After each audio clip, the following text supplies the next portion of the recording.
For those of you who I haven't met before, my name is Foreman Jackson, the owner. Hey, I'm the owner of Core Inspection Group. So we've been around for probably more than 12 years now, right? Annually, we used to be 1,900 inspections. So guess what? Things are a little bit slower, so that number is trickling down now.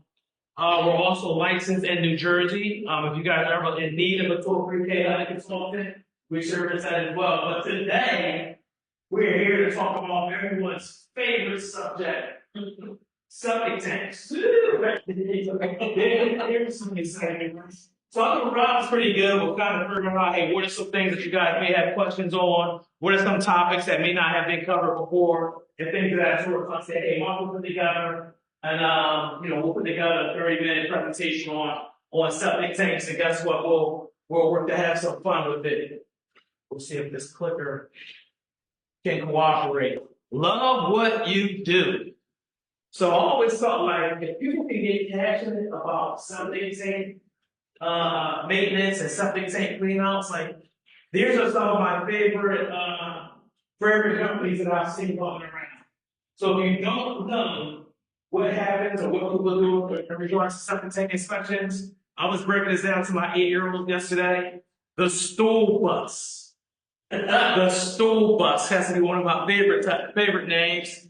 Dr. Pumper, right? Play on Dr. Pepper, right? The turd herder, right? So funny. I had a guy that was in an older guy that first got to inspections. He's like, hey, there are a lot of niches out there that you can really get involved with. My patient was kind of the same thing. He's giving me this feel. He said, hey, there's a lot of niches in there you can really get involved with.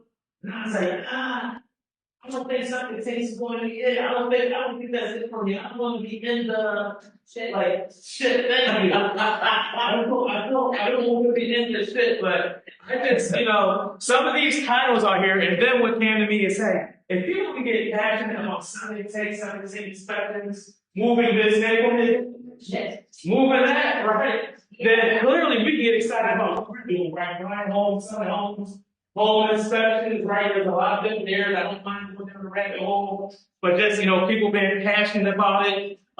You dump, we pump. You float them, we total them. Everyone's favorite, turners, right? This is telling you, like, hey, this is what we do. This is one of my favorites. Drum roll, please. Yesterday's bill on bills, right? Yeah. Hey, has anyone had lunch already? Hopefully, you're going to say lunch already. Awesome. Now you're skipping lunch for the day, right? So we talk about like the sewer system, right? And we talk about like septic tanks. We really need to take a look back at, hey, well, if you don't have a septic tank, or usually if you're in larger cities, major municipalities, how is it handled, right? Basically, and a lot of times I have a different plumbing diagram up here, but we know that in every bathroom, every kitchen, right, they all funnel to the same drain line, the same waistline, right? Outside of that waistline, here's a lateral, and a lot of times we have that service cap. What do we use that service cap outside for, guys? What are we using that for? Cleanouts. Sewer scopes. A lot of us do sewer scopes, right? Where we'll do something exploratory. Where we'll take a camera, we'll put it in that cleanout, and we'll kind of figure out, hey, what's going on there. This one doesn't show, but there's also a vent that's on top of the roof.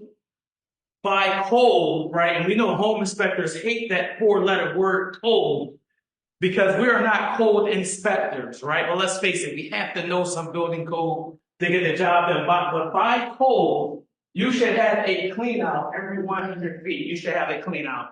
You should also have a service cap inside of the home, right? So typically, if we're doing a sewer scope, the easiest place to go is inside of the home, that service cap. In other regions, like particularly Florida, they get our inspectors different inspectors that work in Florida. It's crazy to them that sometimes we'll go out to complete a sewer scope inspection and we can't get access, right? Because they have a lot of ranches in Florida where they can just go on the roof and use that service cap there, right? But if we can't go in the yard for a sewer scope inspection, if we can't use the interior and the basement, what's some other options? that we may use, that you guys may see and expect to use? Anyone want to guess? What's another option? If we're trying to conduct a sewer scope inspection, we don't have the service tap on the walkway, there's no service tap in the basement, right? There is nothing on the waistline. What's another option where we can insert that camera? Boom, the toilet.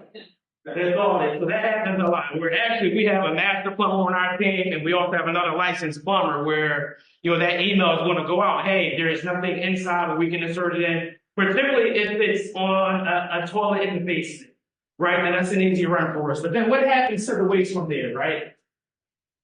So it goes out through the sewer lateral, right? And then it goes on to the water treatment plant. And there's just a series of distribution pipes, right? So that's typically what we're going to see. How many of us are doing business out in the counties?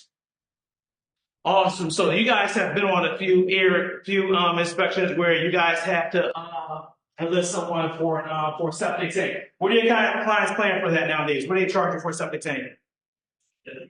Say again? Awesome. That's a really good price. That's a really good price. This is actually an inspection that I was on Saturday for Empowered Agents, as a matter of fact. We're in Swedesboro, New Jersey. And what I want you guys to appreciate about this photo, the photo that I'm taking here, I'm standing just past these steps and I'm looking forward. So if you guys look at this run, this is the main road out here, right? So if you guys look at that run, we have at least a 60-yard run, probably further, because the conversation always comes up, hey, we're on a septic system now, but can I tap into the public sewage segment? It always comes up. Can we imagine how much it would cost? There we go. There we go. A lot of money. Because a lot of times in the city, right, if we have to extract waste on this easy, 15,000, 20,000, right? So imagine, and that's like a 10-foot run, just out by the walkway, right? So imagine if we're running down 60 yards. So there are some areas, right, or some some townships where it just makes sense to stay connected to a private arm. Because that's essentially all a septic tank is a private waste management system, right? Makes sense, guys? So not unusual that you're on properties that's going to have it. So again, like the septic tank system is really just an underground, privatized waste management system, right? Yes. Why do you say it's better not to hook up to a public system? Because in this area, it really depends on the area that you're in, right? So if we look at this area here, they have such a long run. The cost of installing a cast iron waste line, the example we're seeing like in the city, like if you just have a home, let's say on Wharton Street, where you have an 8-foot run from the foundation wall out to the street, that can still cost you $15,000. So everything really is not connected to the public? Not everything. I would say that probably 90% of the homes are connected to public, but everything. I was in Germantown recently, and actually this is a 2 or 3 day, and I was pretty sure. They're like, hey, absolutely, there's something tank out here, and it actually ran into the bad times. So every now and then, when you go come into a home within the city, you guys probably had that experience as well. What I'll tell you guys, what's always interesting is when it'll be interesting to you guys. You see it all the time. You're with that seller and you're going through the seller disclosure, and they don't even understand the question. They really don't even understand the question. We're asking them if they're on the public or if they're on the private. A lot of times they just don't know. And guess what? Sometimes we'll get called out to do sewer scopes. We get called out to do sewer scopes where we come out and we learn, hey, surprise, you guys are 100% on the septic system. But as far as maintenance goes, if it's a public system, then the city is responsible for the maintenance, not you personally. So the city right? Not your house to the that's why that's why when you have the diversity pipe, like the dirt water sources covering the line from the house to the street, it's still on you to pay for that. And so there's like a meeting I learned this years ago, I walked across the city of Wilmington, and unfortunately, there is a special clause, a special insert of your homeowner's insurance that you have to ask for if you have a good enough agent to tell you to get it. Yeah. That will cover that other part, so if something happens and you're responsible, it will get taken care of. And it's just that information that becomes critically important. If you're telling me that, Yeah, It's that's like $7 a month. So that money, Yes, yeah. they need to have that. Add to your homeowner. Or it's separate insurance, because so Philly has a, we'll talk. Okay. Philly has a company that has a connection with a company that's called American Water Resources, that they do that coverage specifically for Philly's style of water line, because Philly is old and there's a lot going on. Yeah, figuratively and actually. And so it's like $7 or $8 a month, and if you think of it, well, my plan that I have for 7 years, is still $7 or $8.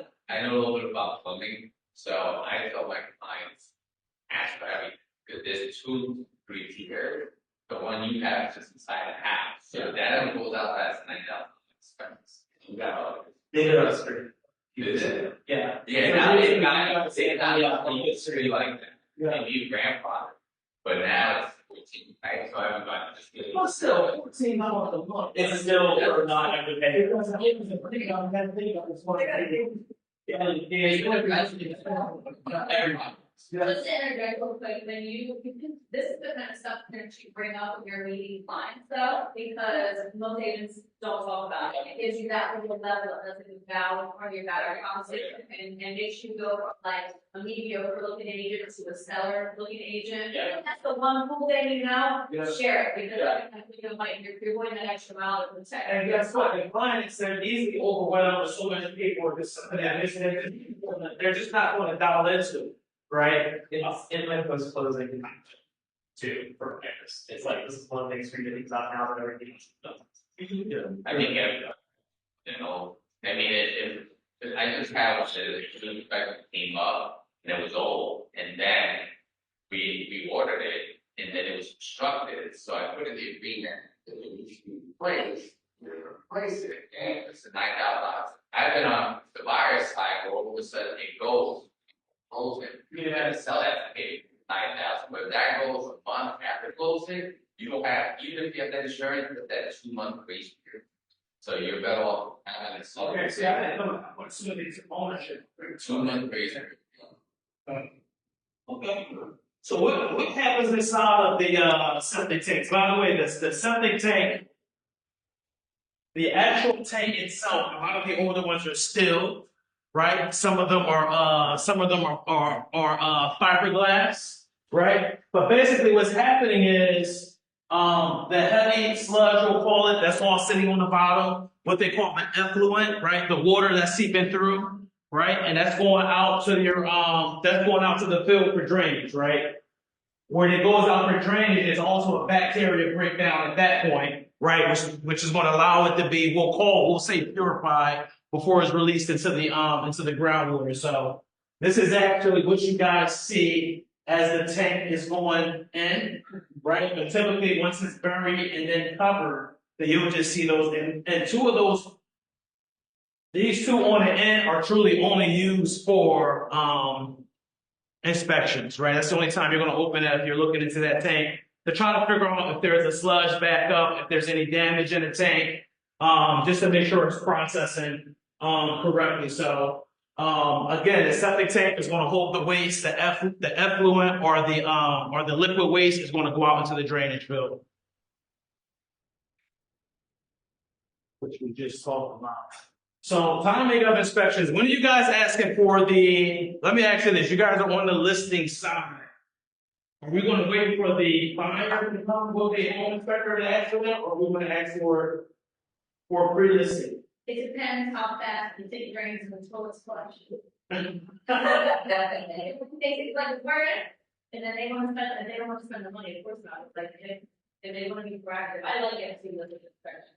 Boom, Yeah. why do we like pre-listing inspection? Cause they get, rid of the shit that you have to deal with buyers and people put offers in, like, it makes the, seller look extremely proactive, extremely transparent, and, you know, it just adds value to your listing. Yeah. Yeah, it can save them thousands in negotiating later because they get it, take care of it up front in their timing. And so then you don't have the back and forth, but the minute they find something about the house, the buyer's agent and the buyer, and the inspector, then you get into the negotiation. And a lot of the time, look at the repair or maintenance, and you see this all the time with the roof, right? Particularly where you and I, as real estate professionals, we know that if a roof is leaking, it could be a flashing issue. It could just be the gutters, right? Yeah. All the water's back down in the gutters, but the fire doesn't want to hear that. No, they spaz out, they're like, I need $10,000 from. They spaz out and they get right in that driver's seat, and their thought is, if the roof isn't replaced, I don't want to buy a house, right? Yeah. So, you know, the thing we really love about the pre-listing inspectors is it keeps the seller in the driver's seat. Yeah. Right, a lot of times, if they find issues, does it mean they haven't resolved? Just dispose. Just dispose them. Just dispose them. If they weren't resolved, then guess what? You just want to provide the documentation, right? Again, when you do this pre-listed inspection report, because let's say you have a seller and they're crazy and they think your house is worth like $1 million and it's not. So that pre-listed inspection can like help you professionally, check their craziness, right? So they're like, oh shit, yeah, okay, this needs to be done, this needs to be done. And then you can determine like, okay, I need to lower the listing price to make sense of everything that needs to get done. Or I'm gonna keep my crazy price now, I'm gonna fix it myself. So it helps you get over that hurdle, you don't have the conversation, you know, and then it's more realistic for you to argue with a third party being it's These are the numbers, and this is what calls to get resolved, right? Like even with, a lot of times we'll go back with re-inspection. I always encourage the buyer agent is actual credit, right? Because what happens when we get to the cycle of re-inspection? Are they everything right? Who's paying for what? Number one thing, they don't start to the gas lady, and then you get an inspection, they can't turn anything on, and now you pay $175, $200, whatever, and come back up. And then the buyer's like, Yeah, we had a client, she wasn't excited that she had to pay for a re-inspection fee. And her thought was, hey, if you guys came out here the first time, you didn't inspect, it was a gas, it was a heating system, it was a water heater, and it was heat up, right? So then we had to walk her down the road, well, we sent an email out, essentially saying, hey, you want to confirm that all the appliances are on, right, before we come out. Because we kind of can't have an inspector that come out for free. You know, people got this thing called bills, and they expect to get those bills paid at some point, right? So, maintenance tips, right? People always ask me, hey, how often does, you know, the septic tank needs to be pumped out? Well, really, a few things play into that. How large is the septic tank? Right? How large is the family that's living there? Right? Clearly, you know, if you got 2 adults living there versus 2 adults and 4 kids, it's going to be a bit different, right? But, you know, typically I would say every 3 years, right? That septic tank needs to be pumped out. Does anyone here have own a home that's on a septic system now? God bless you guys. I don't want that. I just don't want that headache, right? But, sure, pumping schedule every 3 years. You know, the same things that we say, we don't put down drains, we don't put down toilets with a regular system. Like my boys, my kids love putting ice to garbage disposal. That's just nothing turns them on more than that, right? So we know every couple of months, I know I'm going to be ripping up that garbage disposal, but you know, and then it's the same issues that we can have with a typical drainage system with blocking.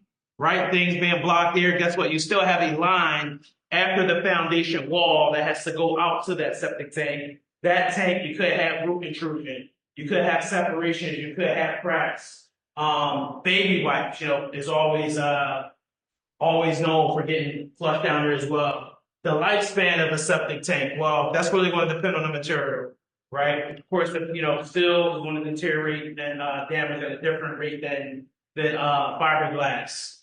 I'm sure if any of you guys have a listing and we saw that going on in the yard, right? Then we know that. Have you seen it? I've seen it before. Post it backing up into the house. Fortunately, I have not. So, It's nice. when I was a little grown up in Florida, a lot of, we were out like big septic system. And, I think Hurricane Andrew came when I was really little. Mhm. And so I was traumatized because I woke up one morning and got out of my bed when I had my little tiny feet hit the floor. Oh, no. There was water like up to my chest. So instant panic, right? This is hurricane water at that time. Go forward a couple years, now I'm like 10 or 11, I'm in the double digits. Same house. I wake up, feet in the floor, it's not up to my chest at the time, but it's like above my ankles. And it's because that's what we were in, I live. The areas for a boy. Go ahead. No. So I woke up and the septic tank had over, whatever, something happened, and also, it was literally shit water in the house, 3-4 inches. And so then, they paid that cleaned out, our insurance took care of it, and then I was like, right over that. I never saw them pack up shit in the house, it was like, there you go, right? Between hurricanes and but, it's like very traumatic. I'm gonna bet, yeah, I probably still even there for 7. Yeah, I don't know water. I don't go in the ocean, I don't know if I'm going to be like submerged in water, so. Good news, a lot of the systems, have something called the backflow preventer. The backflow preventer, you guys can see our plumber in here, probably has some familiarity, our plumbing expert will say, has some familiarity with that. That's gonna prevent that, whether it's wastewater, sewage water, from coming back into the house. A lot of times, I've had some home inspectors before, they tell me that's what they're doing, and they're running a camera on, which they're doing a surgical perspective. I've had guys tell me that their camera hit the backflow, and they could not pull it back. They had to drill the floor runs, get their device out. So, luckily, the insurance usually covers that, and that's something I would like to experience myself. But so along with the we'll call it the sludge fest going on in the yard, right? Heavy sewer odors, right? If you guys are getting heavy sewer odors in the house, that could be an indication that there's a failed septic tank. The first thing that I would check with those heavy sewer odors, you guys are probably all familiar with there's a wax spring that goes on the base of the toilet, right? Those wax springs could potentially dry out. Right, so those haulers, typically they have a built-in track, right? You guys all see like kitchen areas, bathroom areas. You guys typically have a S or a P track beneath the sink. What are those for? What are those? Boom, to stop methane gases, right? That's good, because most times I ask that question, they'll tell me that it's a rain catcher, they're not rain, if rain falls into the tank, and that's where I direct the rain.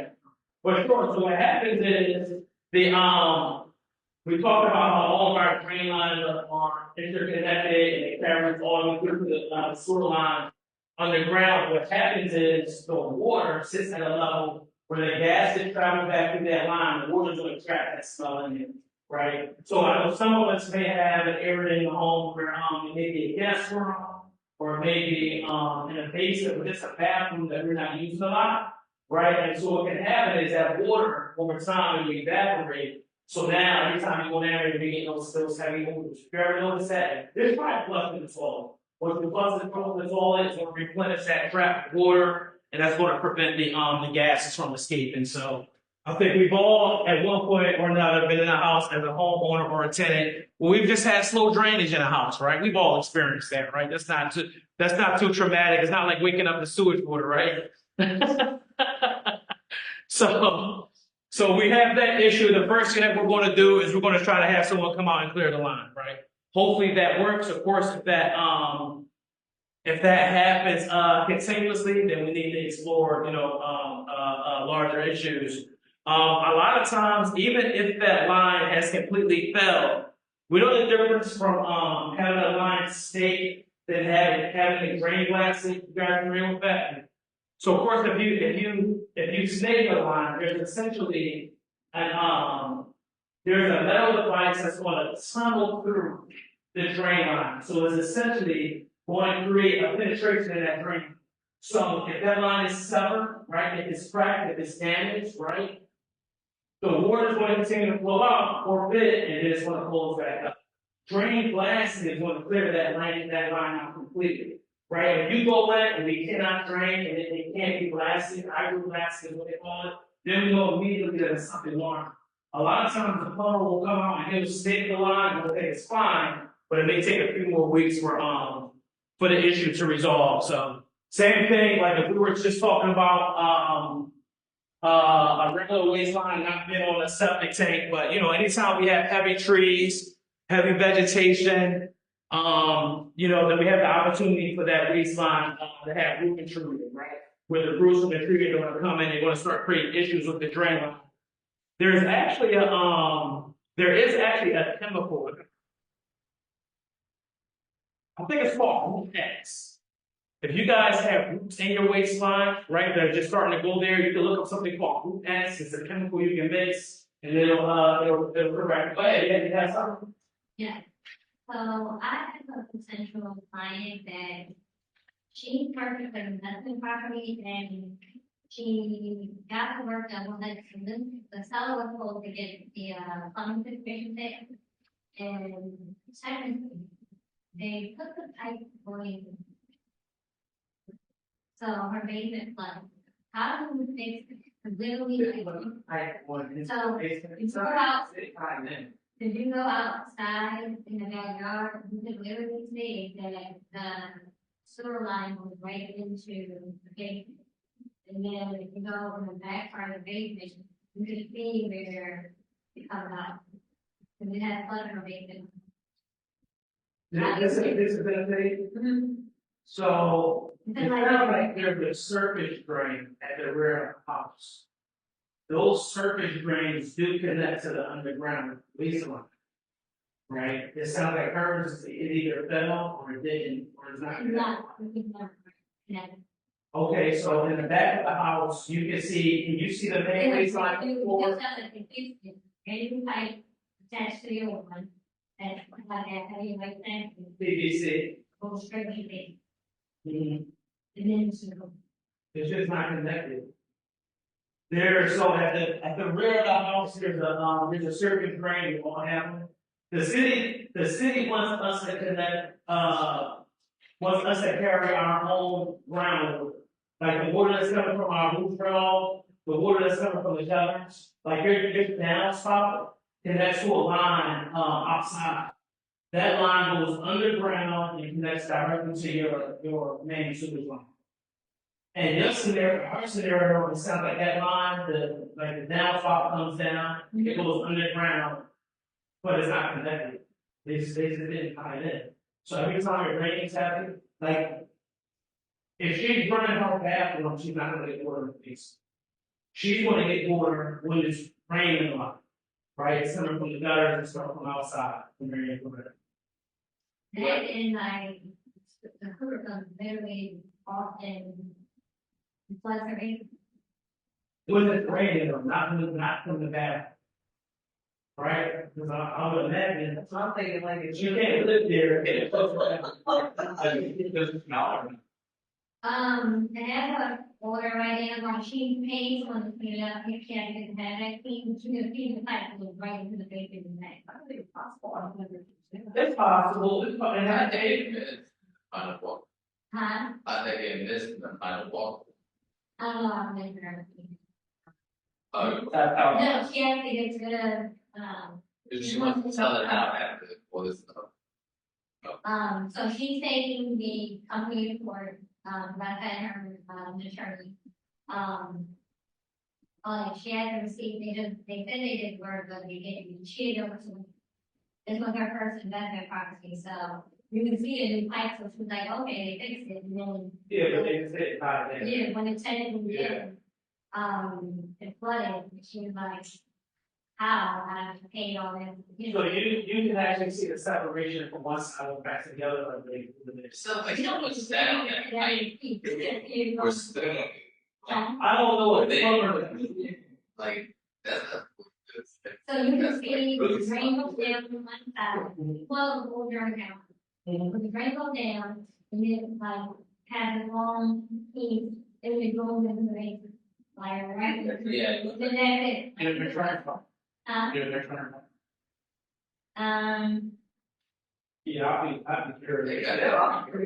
Yeah, I think it's correct. Yeah. All I know is long hair like me, I like usually buy stock in those little green things. So I'm like, but it's on Depot because like every like 2 weeks I have this because then my showers go on farm like. And I all like this special little net thing. I try to like swirl my hair and put it in the trash can. I do everything I can, but it doesn't matter. Somehow I do this. And my hair breaks in the vacuum beer barge too. It gets tied up in there and like it breaks the vacuum. Well, you know, just see. Yeah,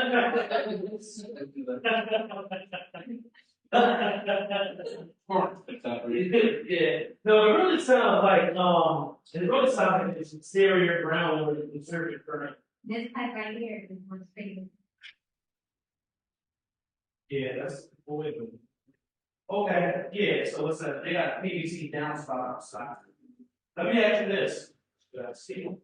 Put that right there. Backyard. Let's see. Yes, it's change. And It's a PVC line. well, sometimes. The fan gonna have it. Like when I'm. It had to be something from the outside, but. Where it is, I thought there was a drain there, like something there's a drain in those wells. And so you constructed those. Yeah, So, water, it gets clogged off, and when it does, it goes with the. but they that plumber installed that PVC line. Is that what I'm hearing? Because they were supposed to fix it correctly upon stuff.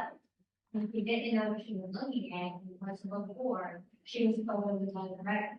And then Yeah. it said it we did have to settle on it, and let's go to whatever. And then the make her. And that's how she got out, the one that done right. So she had the receipt and everything, and she paid for it, and done it, and she's going home. That was how the, yeah, for sure. A lot of times also. You can see the line where it was flooded, it was dark in there, she had some other tenants, so they turned everything off, city of the shut. They shut everything down. If you get like one side, flashlight on the phone, you can see how high it actually flooded. It was like a patient pouring around. I just can't imagine. You see the pretty interesting stuff that it's in, and lights and plumbing. It's not with that connection at all. Will hold difference. That was there. Yes. Yeah, but sometimes I'll say, you know, the plumber will write up the scope of work and what they are repairing versus what they're finding things. And I'm just trying to make some sense out of it. Well, So, that was key. okay. And No, it's like, instead of using a dance back, they use that. Yeah. Yeah, Don't move your head in the back, actually work. it matters, 100%. the, judge said that it sent it out too, so upon her taking out and going to court, the tenant brought the situation up and they're like, that could be not her fault, she didn't actually pay for it. We don't the phone like messed it up, or whoever paid it for it, didn't do their due diligence and reply, they just want to close. So she can, we take it, we did in the fund for. Yeah. What I hate it is that it's starting to be a building expert, that's why they're doing this, right? Unless they knew about this just to get it closed or something like that, you know. They could say that They know about it, but if they didn't know about it, then they don't. No, because they have it after sometimes after she was assignment. No, Right. it happened before something, it had to be fixed prior to something, she wasn't gonna buy it. Oh, I'm sorry. So they said it was fixed correctly, they Yeah. ordered good, if she brought it, she fell and then she got out, and when she got out, but they informed the tenant, the judge said your agent should have told you, you should have brought the top of the thing, not. it happened really much. But then she go to court for the farm and apparently. Definitely talking an expensive repair, right? Something that's going to, what I tell clients is, hey, we're going to be talking about things that's going to offset the value of the house. Sure, we'll talk about camps, guys. We'll talk about windows that don't close properly, right? But what about the heating system? What about the roofing system? What about the structural components? You know, obviously this plumbing system is one. We're really trying to focus on the things that's going to offset the value of the house. I know it gets frustrating because some of those inspector reports are pretty lengthy, right? They get pretty long, right? Some of them are like 50, 60 pages. But that's for that client that we bump into every now and then that says, hey, well, I didn't know the right way to handle this damage. And if I knew it, I would have purchased a house. I had that conversation before, right? So what we try to do is we try to put every report together in a manner that, once they move in, right, anything that they're kind of disgruntled about, they look for it in their spring report is 100% in there, right? I was told I heard that the inspector could go over every piece of wood, every nail, every. That's the goal, and know sometimes it gets a bit frustrating because you guys are there in the fire, the whole gate, of course. It's like, wait a minute, And that's not us setting expectations before. Yeah. It's saying, we wanna know everything, so we make the choices, but we're gonna find stuff out that's not actually important.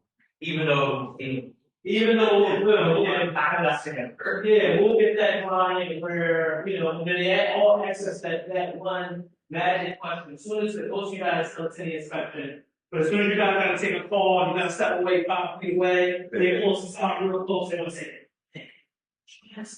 did I find this house? They want us to have that conversation, right? And typically the conversation we have with them is this: before the inspection, did you like the house? Right? 99% of them will say yes. But guess what? We're gonna bump into some things, right, that you may not be in love with.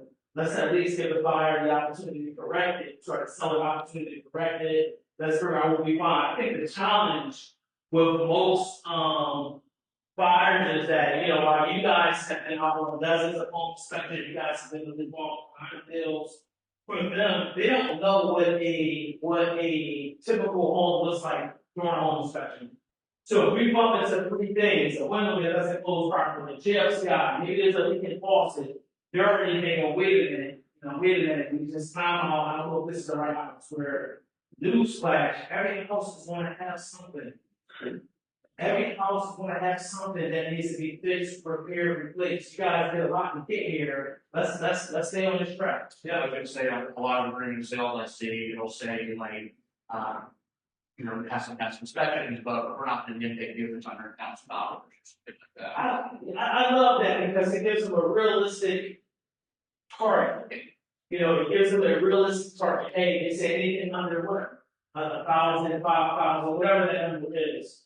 As long as it's not under there, then I'm uncomfortable with it. It's kind of, we love that before going in because that's what I want to find something. We want to find something that you don't ever find. I would say so, yeah, but We used to have construction homes with horrible inspection reports, and had homes that were 20, 30 years old with great inspection. Yeah. You never, you don't have everything yet, like, construction. absolutely, that's why you gotta get it done. But the beauty of it is, guess what? All these things. All these things, it's just a question of who's gonna pay for it. Yeah, how much money and who's gonna pay for it, right? So when we talk about the inspection overview, guys, one of the things that does come up sometimes with the septic tank, we'll come out there, actually not properly recently. They hire the guy that inspected the septic tank, but his understanding is that it was already going to be dug out. That was his understanding. Well, I guess me not being in that world, I guess they sent over different options. Makes sense because I know how sellers and buyers can get calls. I guess one option was, hey, if it's already accessible, already dug out, it's X amount. His conversation with her that I heard on the site is, hey, if I have to dig it out, it's going to be additional $75, right? And the husband's like, please, man, for that. Say that again? That's cheap. Man, you didn't want to dig out for $75. I was there for what's eavesdropping because I was kind of curious if he was going to charge them. When he said $75, it's beautiful, like a house, something like 1.3, beautiful house.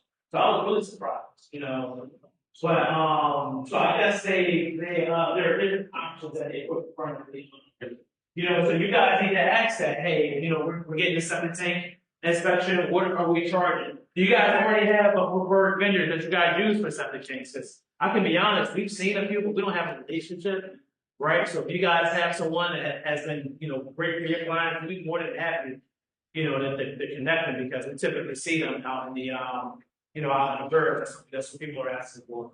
Yeah. You guys see that they work for? Yeah, I'm sorry, that they work for you guys. So access, they're looking for sludge filter, right? So what that basically means is they're making sure that it's a brand property. They're checking for the connection once they get inside, just the thought is kind of. Right, and just making sure it functions and they're working to determine any maintenance needs.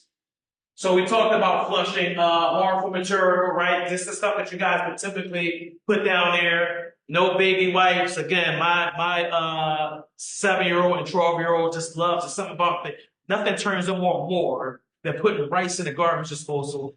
you know, for whatever reason, it just really gets them going. So, again, I am a big fan within any capacity of pre-listing inspections, guys. Pre-listing inspection, because I just feel like you want to keep your seller in the driver's seat, right? Every home has something, and typically it's in that area that we very seldom visit. Attic area, basement area, who knows what we may find. If there is knob and tube in the house, guess what? We want to know that beforehand so we can disclose it. I know there are some insurance companies that won't underwrite. Have any of you guys come to that? Like if knob and tube comes up and yeah, so that's great. So you guys probably have insurance companies now that you can lean on that. Yeah. Well, I mean, there's still like some electrical panels that are undershored. Yeah. Yes, like the fuse boxes, like your push-o-matic panels. There's a Federal Pacific panel. So, yeah, you know, It's a lot of Philly. Yeah. it's a ton of Philly, particularly in condos. And a lot of big condos, yeah. Yeah, a lot of them are in condos. Yeah. Good shit. Have all the relationship anyway with insurance. I think like the biggest, I got a full list, Yeah. selling it out. Yeah, obviously you bumped into them before because it's really those three: Federal Pacific, Push-O-Matic, there's Sylvania.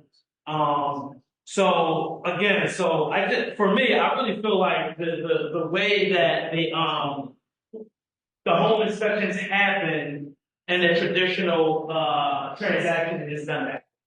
It's just done backwards, right? Because you're going to connect with the buyer, the buyer's going to fall in love with the home, they're going to submit a contract, negotiate it, and then what's going to happen? Now a home inspector comes. When a home inspector comes, what happens after that? Got a whole other negotiation to go through, right? In a perfect world, I think that the pre-listing should happen first, right? Because now we have a set price that the buyer can't come in and say, hey, I didn't realize the heating system was 35 years old. I didn't realize the water heater was leaking, all of these things. And now it's making your job much harder because we have to go through an entire renegotiation. What's the problem with pre-listing inspections? The seller does not want to, hey, this is what money kind of keeps coming up, right?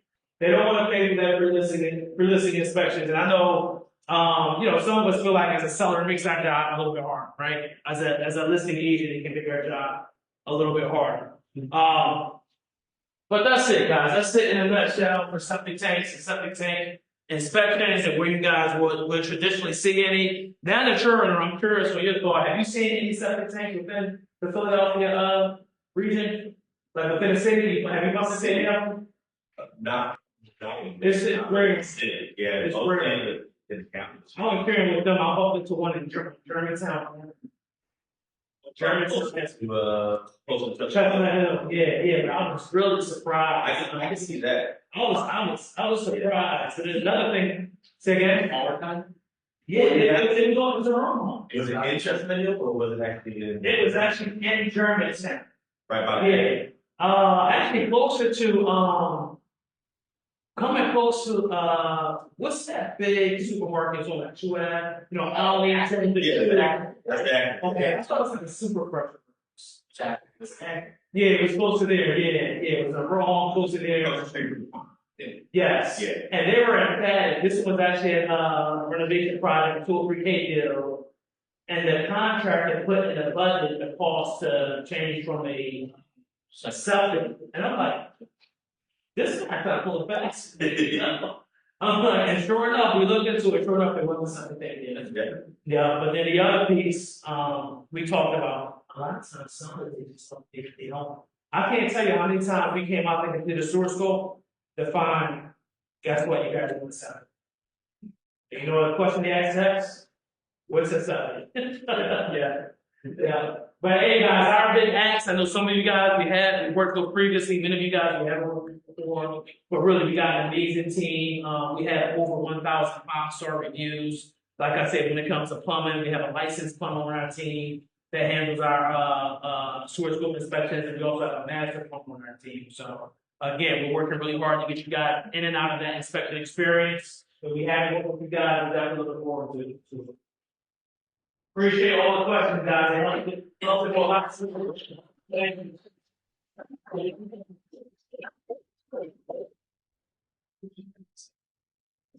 You just had one? Yeah. Were you on the listing side or the buyer side? Buy side. We got it. So I got to do with it because it can be expensive. Yeah, I was able to negotiate it down. And then we got some stuff that you're not supposed to be able to, we got done. So like I had. We had a second here already. So, and we also have updated that. So we're making based off of the data that we were getting. What everybody else can kind of see. What the average. And then based on. He was actually just in the phone. Well, so we got a call system that we also live. So it wasn't an issue, but because of the type of system. You know, Yeah, it would probably go about a share. Yes. 38 hours now. So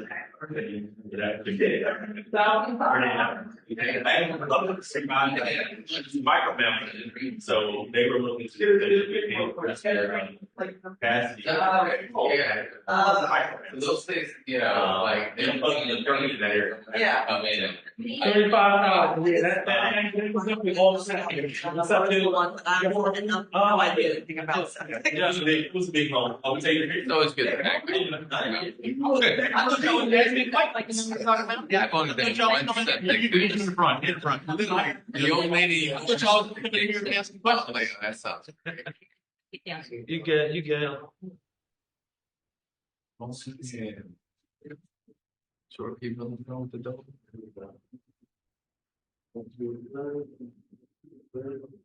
Alright, that was no video, so you just learned about shit. It was a traffic class in the best one. There you go. First time's that. And I appreciate you guys. We're all sure and everything. I'm just gonna say, no, actually, so. Yeah, so, a lot of them.